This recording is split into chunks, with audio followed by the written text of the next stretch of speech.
everybody in the Hello everyone and welcome back to the GSMC Fantasy Sports Podcast, brought to you as always by the GSMC Sports Network.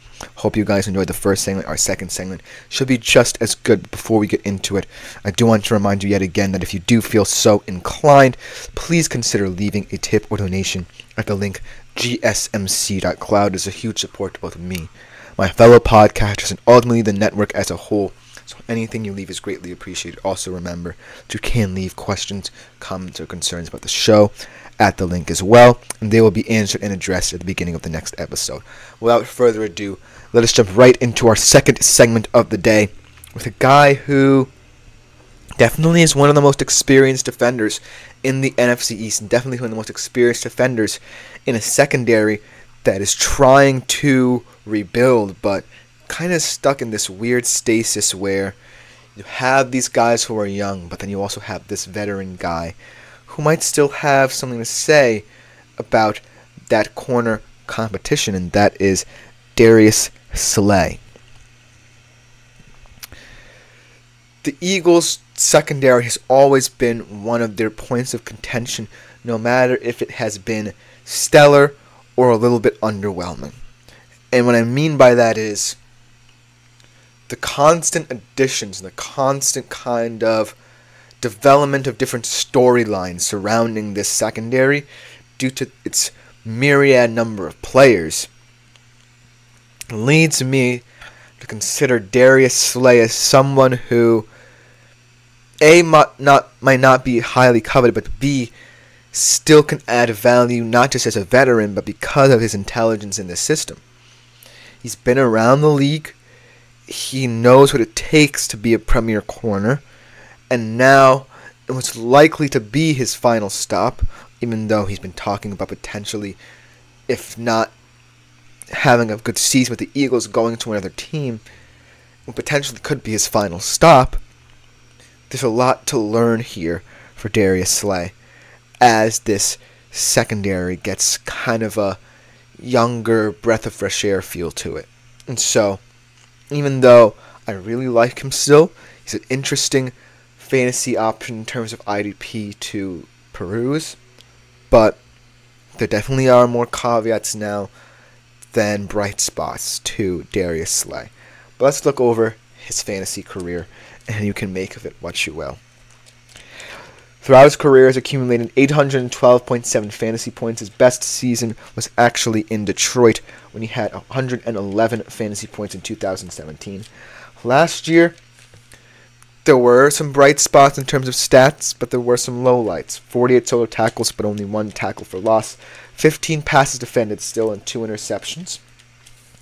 And so, when I look at the Darius Slay, and I look at his expertise at the corner position, his understanding of certain systems that younger corners might not be able to understand, I still see some value that's not just sentiment and not just, because it's Darius Slay. I still see the fact that he is someone who can step into a system, can learn from what he sees in the secondary to develop himself and have it translate onto the field. And at the end of the day, he is still a fantastic cover man. My only concern is that in certain situations he might need more range than he currently has, and since he's slowing down in terms of what he's able to do, and certain abilities and certain agilities that are required of him, I think that maybe, it's a little bit safer to shy away from him. And to top it all off, he did have that back injury in their wild card game against the Bucs. So there are some concerns with an aging corner in a secondary that is kind of looking to move past him a little bit. So let's talk about this secondary, though, because I still see some silver linings to him potentially having a huge workload in this season, and it should be one of his final seasons. So the Eagles' approach to their secondary is much like their approach to all of the other defense positions. Kind of approach it through youth and through development. Darius Slay, if you've noted, has been one of the only constants from kind of their trade situations where they acquired certain secondary pieces. Gone is Garner Johnson, gone are some other people, and now you're looking at a room where, outside of Darius Slay, the only really experienced person in that secondary outside of him is Reed Blankenship. And then you bring in guys like Quinion Mitchell, who definitely is going to be one of their more rangy, long, versatile corners. And then you bring in Cooper DeJean, who can definitely play many different parts in this defense. And you say to yourself, well, if I'm Darius Slay, what does this mean for how I integrate myself into this defense? Because I'm still here, and even though my role might be lightened a little bit, I still have a responsibility, I still have a workload, no matter how desperate my situation looks. Because yes, these young kids, they can play many parts in the system, but they still don't know the intricacies of this defense, and that's to my advantage. So Darius Slay has to waste his options, because right now he's in a very pivotal spot right here. Because the Eagles secondary has been, throughout his tenure there, heavily scrutinized, heavily criticized, much maligned as for an area of need for the Eagles. And ultimately, Darius Slay has been at the center of those discussions for many years to come. Now, in 2024 and 25, the Eagles are starting to realize that, hey, our secondary might need a more youthful look. We're going to go out and get Mitchell through the draft and DeJean through the draft. And so, Darius Slay now has a decision to make. He can either accept that his workload might be lightened, or he can step into the role of leader and lead by example on the field. He may not be the guy who is Quinion Mitchell. He may not be the guy who is versatile in Cooper DeJean, but he still is someone who has the NFL experience, is willing to play, and most importantly, is a vocal leader for a secondary in transition. And eventually, sooner rather than later, Darius Slay is going to be either out of the league or on a different team. And so, in what could be his final season in Philly, this is his opportunity to say, I'm still elite, maybe not as elite as before, and I'm also a vocal leader for a younger group of players in my secondary. Now here's where kind of workload comes into play.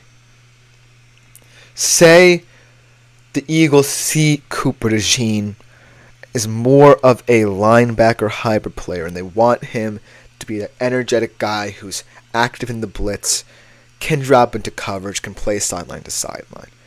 That benefits, Darius Slay, because it takes away competition for one of those corner spots, and it's ultimately up to him, Blankenship, and Quinion Mitchell.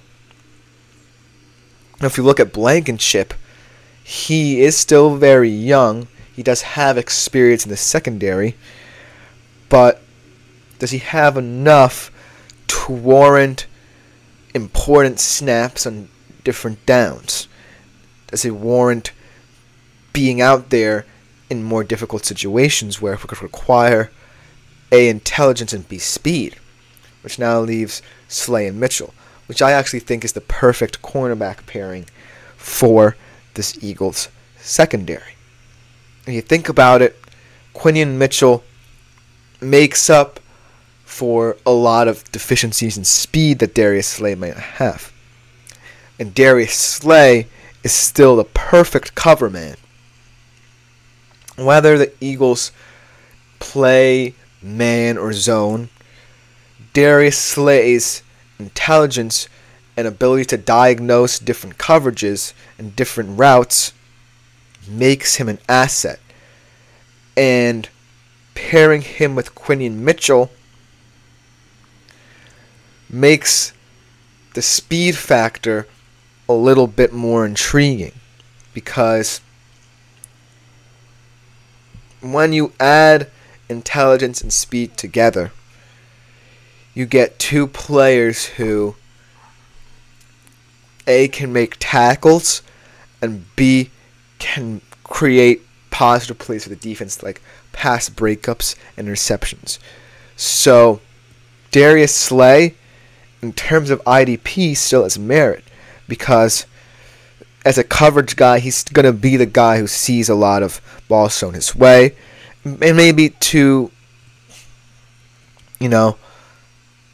make up for what he lacks in speed, he's going to be someone who people can think, hey, I can get away with throwing to Darius Slay. But that could also benefit his stat-wise, and that's why I think he's still an intriguing option IDP. Not just because of his experience, but because of how he's developed as a player in this league, and because of how his deficiencies can play into his strengths a little bit here, and the strengths of other players in the secondary. And so, while Darius Slay may be slowing down, and this could be his last year in the league, and he could not be an Eagle either, he could move to a different team, he still is valuable in terms of his presence, in terms of what he brings, in terms of diagnosing routes, and most importantly, the fact that he has a chance to be a vocal leader for the secondary. That should just about do it for this segment. Coming up, we switch from the Eagles to the Patriots. We have a couple AFC East guys coming up. What does Matthew Judon's season look like for the Patriots as one of their best defenders? We will be right back to discuss him on the GSMC Fantasy Sports Podcast.